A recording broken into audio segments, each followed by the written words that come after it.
Hi, it's Stan Reinford, and welcome to this week's market update. Again, thank you so much for the great compliments. I really appreciate it. So we have a lot of new people that are joining here this week, and some questions from some that have already been on here a little while. How the candlesticks work, how the charts work. So if we look down below on the candlesticks, the higher we are in the charts, rates are lower. When we're below in the chart, down low, rates are higher. So keep that in mind. At the top here to the left, we have the 30-year Treasury. You're going to see that we're down 8 basis points, which is not good. And the 10-year Treasury in the middle, which is at 0, and then the S&P, which is over to the right. So let's kind of jump into it. So as for a Fed chairman, the president announced on Friday his nomination is going to be Kevin Warsh.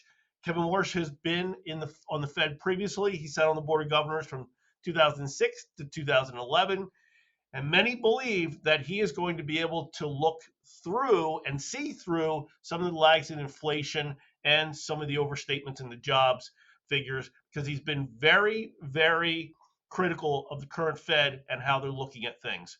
So what's been moving in the news and Target moving there? So thankfully the shutdown was short-lived. The partial shutdown, however, is causing some delays in some of the reports that are coming out. The BLS and the jobs JOLTS report will not be coming out this week, so they're going to rely heavily on the ADP report, which came out today, but it was overshadowed by some other news. The Treasury released today that in the report that there's a potential in the future to create more Treasury bills to pay for some of these things that are going to be out there, and some of these bills that in itself could be inflationary. So that actually overshadowed those job numbers. So we'll get into that in a little bit. But one of the key things is some of the Fed members still do not understand this by what they say and how they do things. But the one person who is getting it is Governor Waller. In fact, he believes the Fed is still too restrictive and should be, and after cutting 3 times last year, he thinks the labor market is still weak. He also explained that in the prior 10 years, the U.S. averaged 2 million job creations, where in 2025, they averaged 600,000 after revisions, which I'm going to get to, but that was revised down today by ADP. So ADP released their job numbers, and the estimate that was supposed to be created were 48,000 last month, when only 22,000 were created. Then they reviewed 2025, and originally it was 600,000. They actually revised it down to 398,000, which is really, really not a good year. And you'll see that that should have actually been a plus for today, but unfortunately that Treasury news overshadowed everything. So the next report that's going to come out, which is a private job source, which is Revelio, they're supposed to be announcing their information tomorrow. So we'll have to wait and see what happens there. So let's talk housing.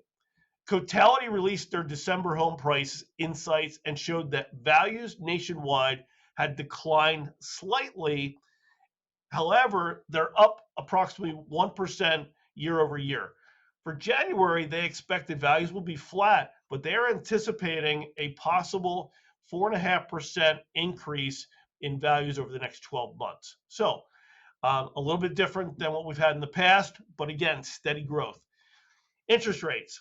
Again, interest rates are slightly higher than they were 2 weeks ago. Remember what I said, the higher we are in this chart, the lower rates are. The lower we are in the chart, rates are higher. So we're a little bit lower than we were 2 weeks ago. Primary residence interest rates roughly in the low 6s, depending on how much you put down, credit, debt ratios, all those different things. You may be able to touch the 5s, depending on, buying down the interest rate and things like that.